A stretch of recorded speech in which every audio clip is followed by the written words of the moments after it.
Unidas se movimentam dinamicamente pela tela. Em fundo azul e letras brancas, elas pautam Mulheres na Política. No estúdio ao fundo, um monitor com a logo do programa. No centro, há 3 cadeiras brancas onde estão sentadas apresentadoras e as convidadas. O texto da Convenção 190 da Organização Internacional do Trabalho, a OIT, sobre a eliminação do assédio. O tratado só entra em vigor no Brasil após a aprovação pelas 2 casas do Congresso Nacional. Conhecida pela sigla C-190, a Convenção é o primeiro tratado Aline Machado, internacional apresentadora, a mulher de pele branca e reconhecer o cabelos direito loiros, das traz uma pessoas blusa branca ao com mundo estampas. de trabalho livre de violência e assédio, incluindo violência e assédio com base no gênero. Pesquisa da OIT aponta que, apesar de a violência e o assédio moral e sexual no trabalho atingirem homens e mulheres, as mulheres têm o dobro da probabilidade de enfrentar o problema. Sobre o tema, eu converso com a deputada Fernanda Melchiona, do PSOL do Rio Grande do Sul, e com a procuradora do Trabalho, Daniele Olivares Correia, que é coordenadora nacional de promoção da igualdade de oportunidades. É um prazer recebê-las aqui no Elas Pautam. Vou pedir à nossa diretora para colocar uma arte para a gente explicar, dar uma ideia para quem nos acompanha sobre a discriminação no trabalho e o assédio no trabalho. Começando com o assédio moral. 53% é o universo da pesquisa, 469 pessoas foram pesquisadas. Fonte, Jurídico Dentre Fórum, estas, HUB. 31% mulheres sofrem assédio moral e 22% homens. Agora, assédio sexual. 469 pessoas foram pesquisadas. 18,3% de mulheres sofrem assédio sexual e 3,4% homens.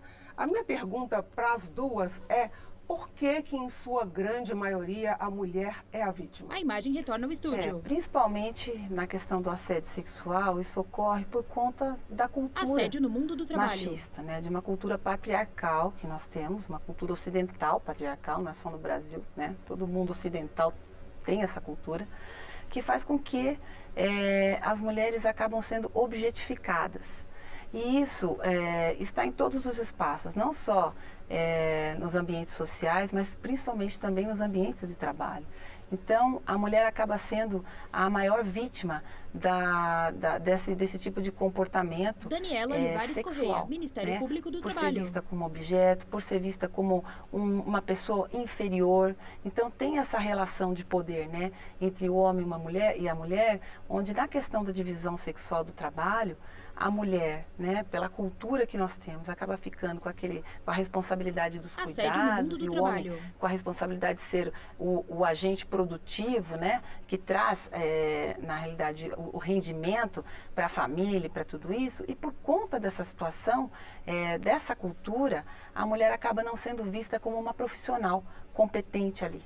Acaba sendo vista como um objeto, como alguém que está ali, na verdade, tirando o lugar daquele homem que está ali naquela profissão, naquela situação profissional. Então, muito dessa situação do assédio, principalmente do assédio sexual, vem disso. E a gente percebe no Ministério Público do Trabalho que quando a gente trata do assédio moral, a situação de lesão, ela quase que se equipara entre homens e mulheres. A gente verifica por essa pesquisa da OIT que é muito próximo das denúncias que a gente recebe no Ministério Público do Trabalho. No entanto, Daniela Olivares Correia, Ministério Público do Trabalho. Verifica as denúncias de assédio sexual, aí sim a gente vê essa grande diferença. As mulheres são as principais vítimas. Embora possa ocorrer também com homens, as principais vítimas são as mulheres, justamente por esse olhar objetificado da mulher, né, que acaba influenciando nas relações laborais também. Deputada, a gente trabalha num ambiente eminentemente masculino. Eu, como jornalista, eu via que antigamente o assédio, ele era aberto. Hoje eu continuo sentindo assédio, mas ele é mais discreto ou, digamos assim, velado. A cultura tem mudado? Tem mudado positivamente? É um prazer estar aqui contigo, Aline, com a doutora Daniela, com todos as nossas e nossos telespectadores. Eu acho que a luta das mulheres, né, tem feito com que a gente tenha tido avanços ao longo dos últimos anos. É uma luta muito importante, tá? Eu não vejo que diminuiu, até em casos de estupro, por exemplo, nós temos um aumento dos casos de estupro no Brasil. É o crime considerado dos mais subnotificados, ou seja, que menos vítimas denunciam. O IPEA estima que só 10% dos casos são reportados por conta de uma cultura do estupro que tem de culpabilizar a vítima e essa cultura machista ela vai permeando várias relações. No mundo do trabalho isso reflete também no assédio sexual, né, na desigualdade salarial, enfim. Mas voltando, então, aumentou o número de denúncias em 2022 dos casos de estupro. Mas eu acho que, em relação à sociedade de uma forma geral, comportamentos tidos como naturais, entre aspas, porque não tinham nada de naturais, foram sendo desnaturalizados a partir do avanço da luta das mulheres, né? Em várias esferas. Na esfera privada, eu cresci ainda... Assédio no mundo do trabalho. Já 39 anos, mas cresci ouvindo que em briga de marido e mulher não se metia a colher, como um dito popular, digamos. Felizmente a gente avançou, em 2006 veio a Lei Maria da Penha. Só que no caso do assédio sexual, nós ainda não temos, né, a ratificação no Brasil dessa legislação que é tão importante e que é um marco internacional. Hoje, 35 países já ratificaram o acordo, 20 já implementaram e 15 a implementação está prevista no final do ano que vem, que é justamente a ideia do Estado reconhecer a questão do assédio sexual no mundo do trabalho e, ao mesmo tempo, ter um conjunto de mecanismos, regras, programas que permite o monitoramento, a fiscalização, o combate e a proteção e medidas de reparação para essa vítima, que, muito bem falado pela doutora Daniela, é muito majoritariamente mulheres. Claro que acontece com homens também, nós queremos proteger todas as vítimas, mas a maioria das vítimas são mulheres. No caso do assédio moral, ele é mais difícil de ser comprovado, é mais difícil, inclusive, da vítima aceitar que está sendo assediada, porque assédio sexual a gente não tem mais dúvidas, mas o assédio moral, ele às vezes é uma técnica, digamos assim, do assediador de diminuir aquela pessoa até que ela própria começa a ter dificuldade de entender a situação na qual ela está inserida e às vezes de duvidar daquilo que está acontecendo. O que a justiça tem como recomendação para essas pessoas, homens e mulheres? Assédio no mundo do trabalho. O assédio moral, né? Ele parte dessa questão dessa relação interpessoal. E é muito difícil, muitas vezes, para o trabalhador verificar que está acontecendo isso com ele ou até conseguir provar isso quando ele faz uma denúncia, muitas vezes porque os outros trabalhadores que às vezes observam aquela conduta não querem se envolver, por medo, inclusive, de perder a relação de trabalho. Então, a dificuldade do assédio moral Daniela é justamente... Olivares Corrêa, Ministério Público do Trabalho. É a prova, porque às vezes a conduta é até explícita.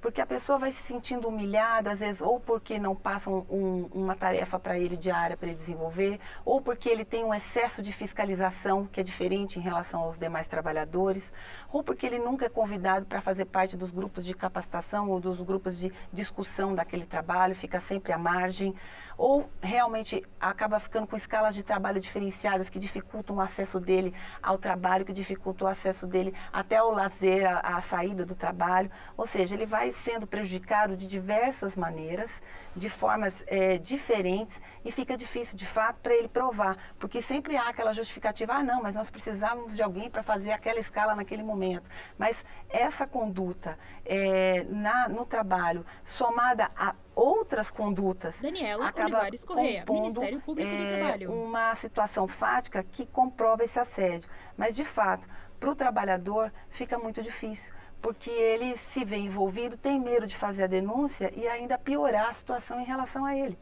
Então, ele acaba não fazendo a denúncia.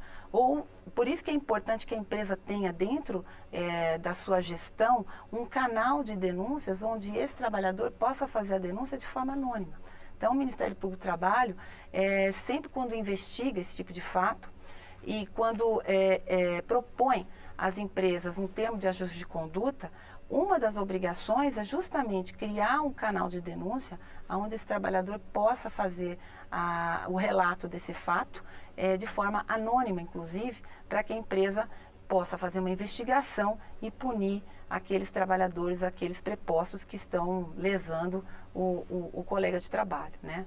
Então, é uma situação realmente complicada. De que forma que a gente pode proteger o homem e a mulher no ambiente de trabalho a reconhecerem o assédio e a denunciarem mesmo com a falta de provas?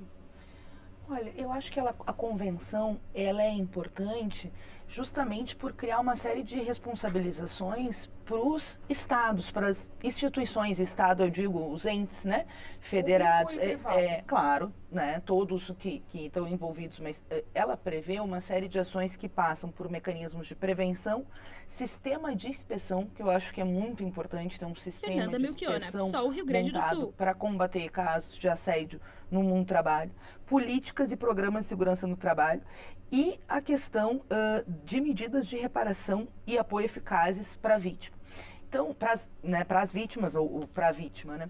Então, eu acho que tem uma dificuldade. A doutora Daniela falava da questão das provas, né?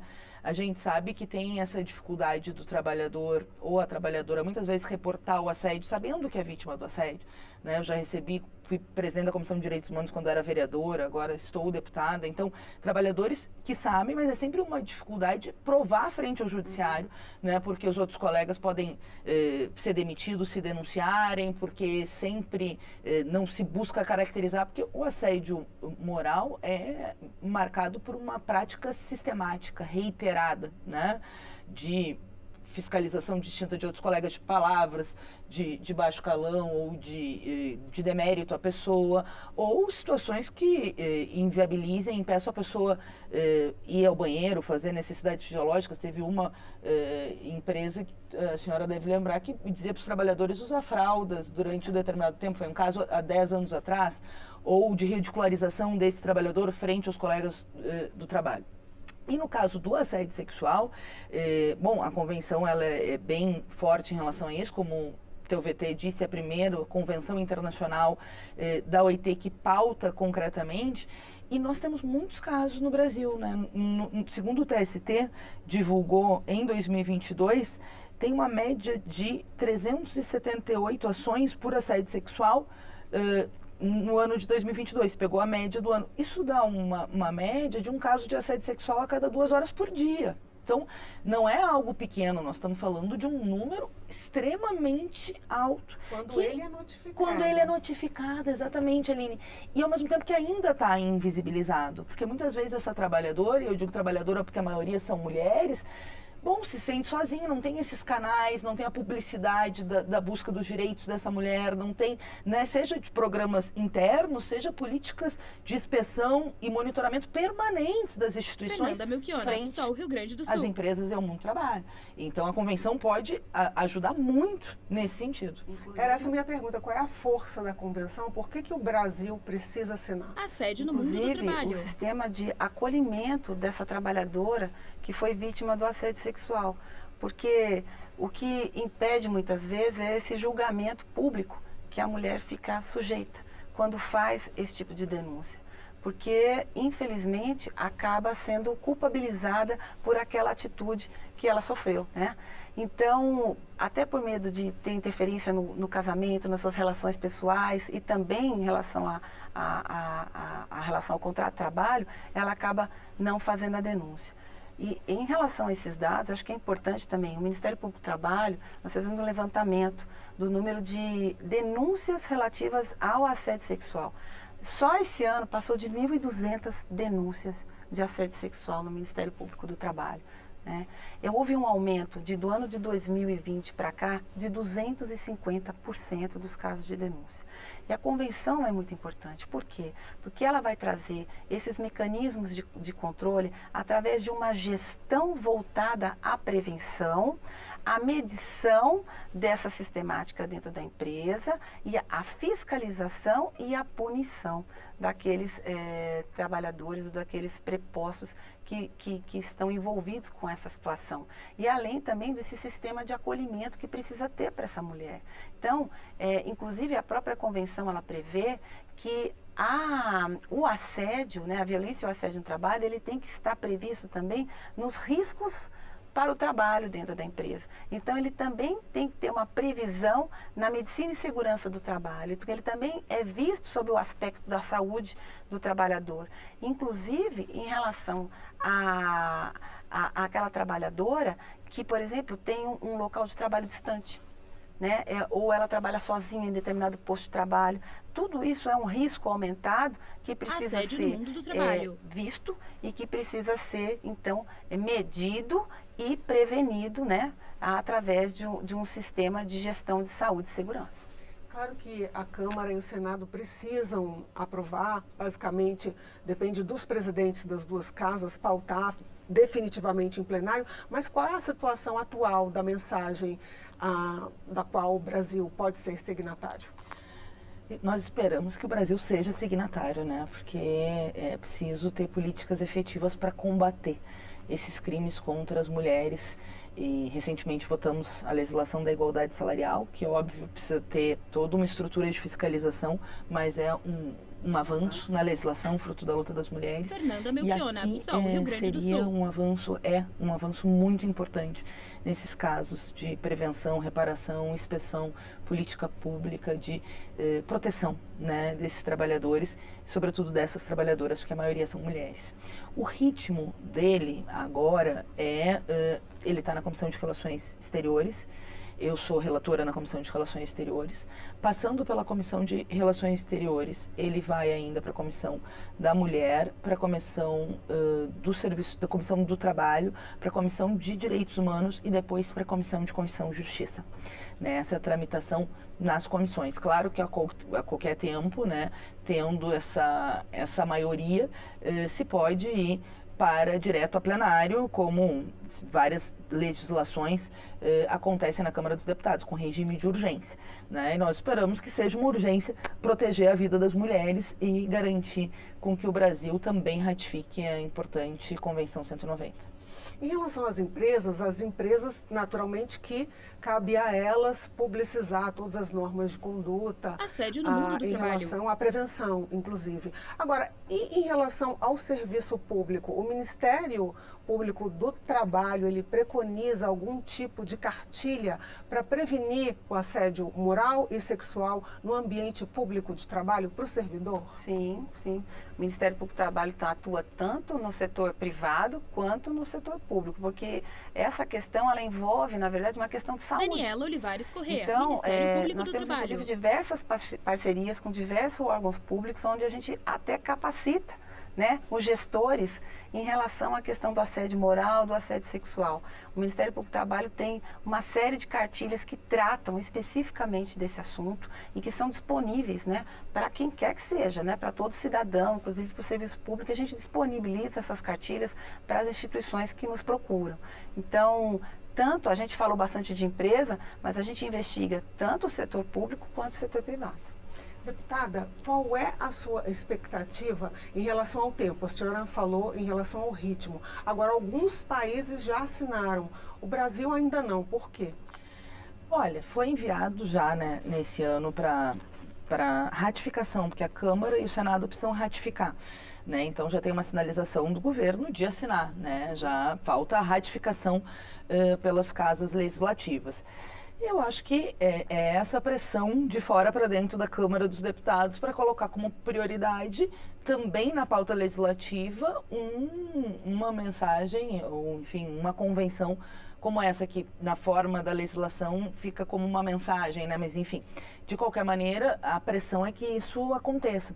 Claro que quanto mais socialização, quanto mais entrevistas como essa, quanto mais publicidade se dá à importância dessa Convenção 190, mais a sociedade sabe e pode ajudar a pautar a Câmara dos Deputados também, né? Porque a gente sabe que, existem vários lobbies na Câmara dos Deputados. Assédio no mundo do trabalho. Uma bancada que, infelizmente, é contra todas as legislações de avanço para os direitos das mulheres, né? A bancada da extrema-direita, ou boa parte dela votou contra a igualdade salarial, como nós vimos, né? E na CREDEM, infelizmente, tem um movimento de alguns de tentar inviabilizar no dia que estava em pauta, né? Retirar de pauta e Fernanda tentar Melchiona, que não PSOL, se Rio Grande do Sul. aprovasse A CREDEM é a Comissão de Relações Exteriores.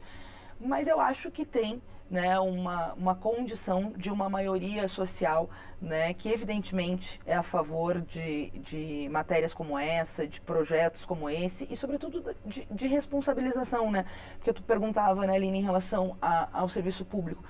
Essa convenção, ela vale para tudo, né, para o mercado de trabalho de uma forma geral, para o público e para o privado. Vai ter mais responsabilizações ainda para o Estado, porque o Estado vai ter que criar, o Estado que eu digo União, né, e os seus órgãos, as instituições, essas políticas de promoção, né, de criação de mecanismos, de criação, né, desses canais para a vítima e, ao mesmo tempo, montar o sistema de inspeção depois, né, junto, evidentemente, para e passo, na questão da iniciativa privada. É óbvio que também essa questão do assédio e do combate à violência e o assédio no mundo do trabalho como parte das políticas de saúde e segurança no trabalho é fundamental e também é parte das previsões da Convenção 190. Então, eu sou otimista no sentido dessa maioria social, porque eu vejo que a luta das mulheres tem avançado muito, né?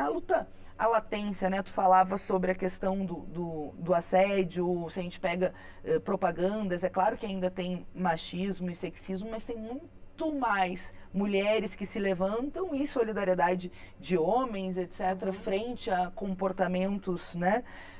Enfim, a naturalização da violência. Fernanda Melchiona, PSOL, Rio Grande do Sul. E a própria cultura do estupro que a gente falava, tem mais questionamento hoje em dia. Claro que nós ainda temos muita violência contra a mulher, seja doméstica e familiar, seja sexual, seja o assédio sexual no mundo do trabalho. E essa legislação é parte das medidas necessárias para preservar, né, a vida das mulheres e garantir, enfim, trabalhar em paz, né, no sentido de não ser novamente vítimas. Se eu perguntar aqui nessa sala que tem várias mulheres, não só aqui nas entrevistadas, mas também na plateia nos acompanhando, companheiras, enfim, todas nós já conhecemos alguém que já foi assediado num transporte público, sim, ou nós mesmas já fomos vítimas. Então, é uma cultura que infelizmente nós temos que, uma cultura que infelizmente ainda existe, que nós temos que derrotar. E cada passo para derrotar essa cultura é importante. Então a Convenção 190 é fundamental. E é muito difícil porque às vezes o assédio, ele é sofisticado.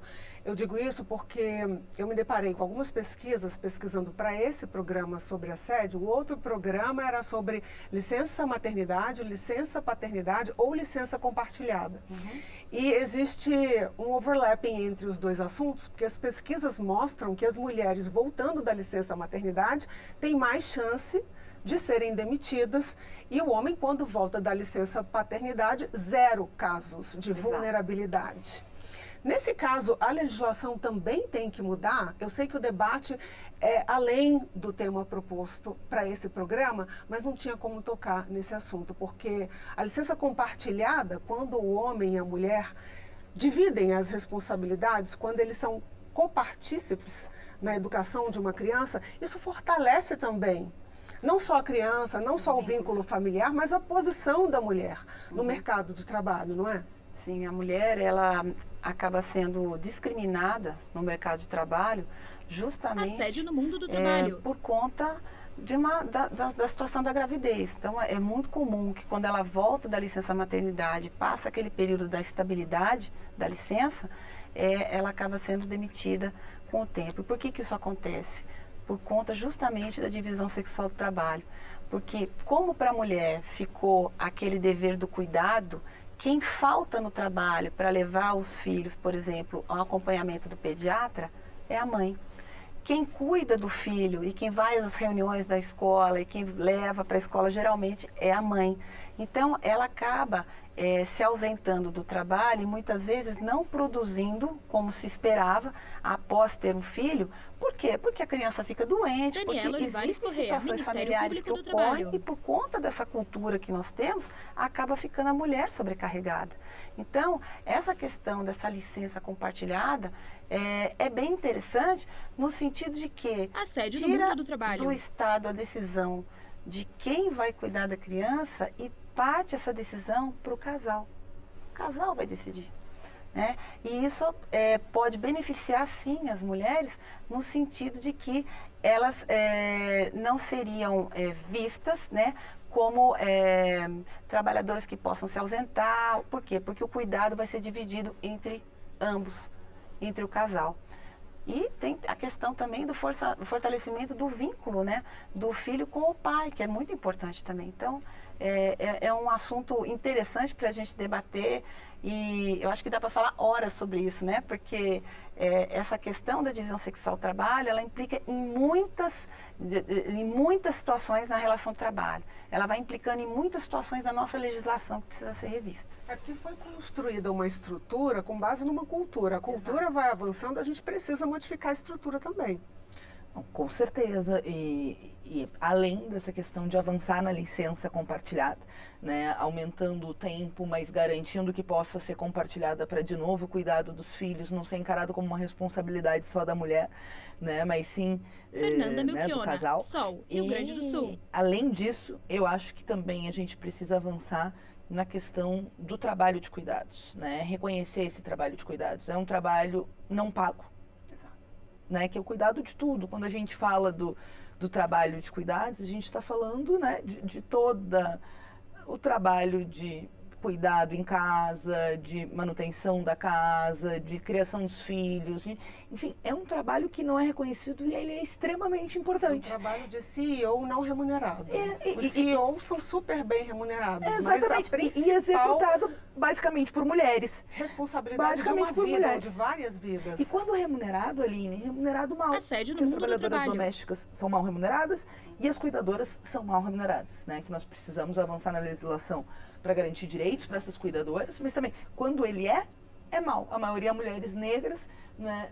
Exatamente. Então, esse debate a gente também precisa avançar, tanto reconhecer esse trabalho doméstico, né? E tem vários projetos, experiências interessantes na Argentina, projetos tramitando na Câmara dos Deputados. Então, licença compartilhada, talvez aumentar o tempo da estabilidade, porque eu estava, inclusive, conversando com a Louise essa semana sobre as mulheres que voltam e são demitidas, as estatísticas que são estarrecedoras, né? E como tu bem disseste, nenhum homem e ainda bem, nós não queremos que ninguém seja demitido por ser pai, mas as mães também não podem ser demitidas, por serem mães, então né? talvez você aqui discutir isso. E por fim, eu sou relatora de uma outra convenção aqui. Hoje nós falamos da 190, que é a Convenção 156, que é outra convenção muito importante, um marco na OIT, que também já é ratificada por vários países e o Brasil precisa ratificar, que é a que combate a discriminação por responsabilidades familiares. E isso é um avanço enorme para proteger essa trabalhadora e trabalhador também, mas de novo, como a maioria mulheres, protege mais as mulheres, protegendo as mulheres, mas é para todos, de não ser discriminado no mercado de trabalho por ter responsabilidades familiares e exige um conjunto de medidas também do Estado. Outras pautas para continuar esse assunto, porque ainda falta bastante. Foi um prazer receber as duas aqui no programa. Voltem sempre. Obrigada. Muito obrigada. Eu conversei com a deputada Fernanda Melchiona, do PSOL do Rio Grande do Sul, e com a procuradora do Trabalho, Daniele Olivares Correa, que é coordenadora nacional de promoção da igualdade de oportunidades e eliminação da discriminação no trabalho. Muito obrigada pela sua companhia e até o próximo Elas Pautam. A imagem expande para o estúdio. Créditos na tela.